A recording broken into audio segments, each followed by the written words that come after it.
মৰাণ আৰক্ষী থানাৰ ভাৰপ্ৰাপ্ত আৰক্ষী বিষয়া নীলম সঞ্জীৱ নাথক বিদায় সম্বৰ্ধনা 2024 চনৰ 1 জানুৱাৰী তাৰিখে মৰাণ আৰক্ষী থানাৰ ভাৰপ্ৰাপ্ত আৰক্ষী বিষয়া হিচাপে নীলম সঞ্জীৱ নাথে যোগদান কৰিছিল। অতি অমায়িক স্বভাৱৰ নীলম সঞ্জীৱ নাথে কাৰ্যভাৰ গ্ৰহণ কৰাৰ পিছতে নিয়াৰিকৈ নিজৰ কৰ্ম সম্পাদন কৰা দেখা গৈছিল। মৰাণ আৰক্ষী চৌহদখন পৰিষ্কাৰ কৰি ৰাখি গছ পুলি ৰোপণ কৰি থানাৰ পৰিৱেশ সেউজীয়া কৰি ৰাখিছে। আজি মৰাণ আৰক্ষী বাহিনী শান্তি কমিটিৰ উদ্যোগত মৰাণ আৰক্ষী থানাৰ আৰক্ষী বাহিনীৰ প্ৰেক্ষাগৃহত এখনি বিদায়ী সভা অনুষ্ঠিত হয়। সভাত সভাপতিত্ব কৰে শিক্ষক মোহনলাল উপাধ্যায় ডাঙৰীয়াই। ভাৰপ্ৰাপ্ত আৰক্ষী বিষয়াগৰাকী ফুলাম গামোচাৰে আৰু নাহৰ গছেৰে বিদায় সম্বৰ্ধনা জ্ঞাপন কৰে সমাজকৰ্মী খগেন বৰালী, সাংবাদিক কৈলোক চেতিয়া, ৰমেশ বৰ্মা, নীলু খান, সমাজকৰ্মী প্ৰদীপ সেন শৰ্মা, সমাজকৰ্মী পবিত্ৰ চুতীয়াকে প্ৰমুখ কৰি জাহিৰ খান, আমজদ কুৰেচিয়া, ইয়াৰ হুছেইন, ৰঞ্জন সেন আদি কৰি আৰক্ষী বাহিনীৰ সকলো বিষয়ববীয়াই ভাৰপ্ৰাপ্ত আৰক্ষী বিষয়াগৰাকীক ফুলাম গামোচাৰে মৰম আৰু শ্ৰদ্ধা জ্ঞাপন কৰে।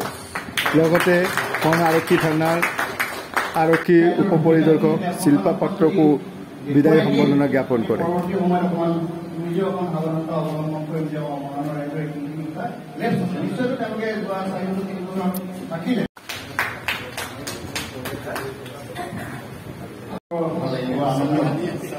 আৰু সেই তেখেতৰ বক্তব্যই আমাৰ পূজা সময়ছোৱাত আগবাঢ়ি যোৱাত কিন্তু আমাৰ বৰ সুবিধা হয়।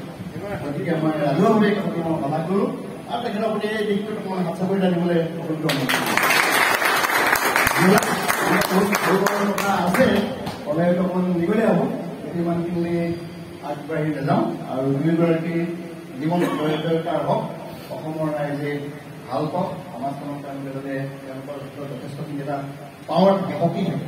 ভাৰতীয় ন্যায় সংহিতাৰ মূল কাণ্ডাৰী তেখেতলোক আৰক্ষী বিভাগৰ বেকবন বুলি কয়। গতিকে তেখেতলোকৰ যাতে জীৱন দৰিদ্ৰতাৰ হয়।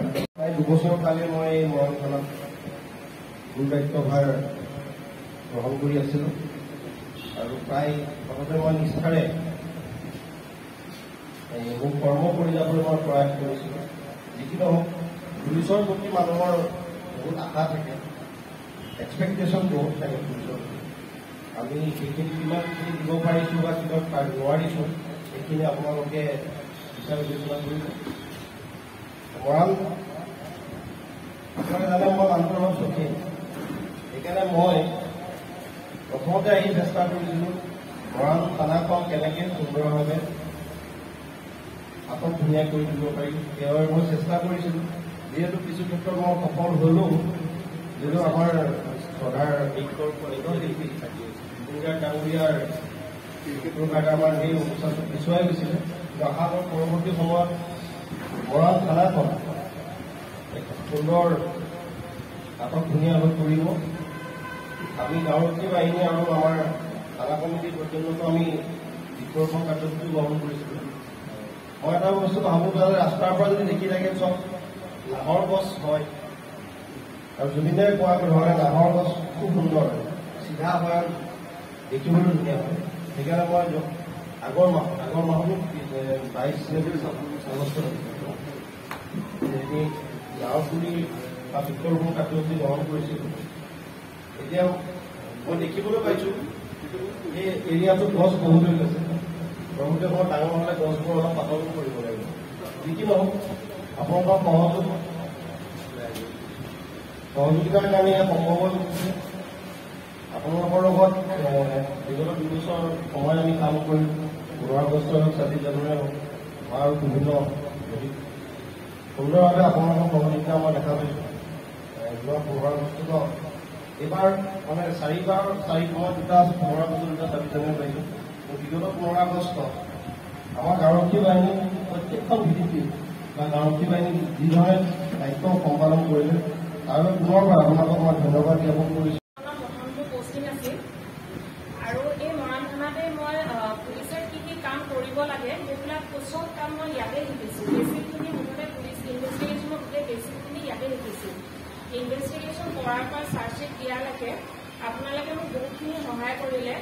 কোনোবা ভিক্টিমক ৰিকভাৰ কৰাৰ পৰা এজনে আপোনালোকে মোক বহুতখিনি সহায় কৰিলে আৰু যিকোনো চিটুৱেশ্যনত মই যেতিয়া আপোনালোকক ফোন কৰোঁ কিবা সহায় বিচাৰি তেতিয়াও আপোনালোকে মানে মোক বহুতখিনি সহায় কৰিছে বাকী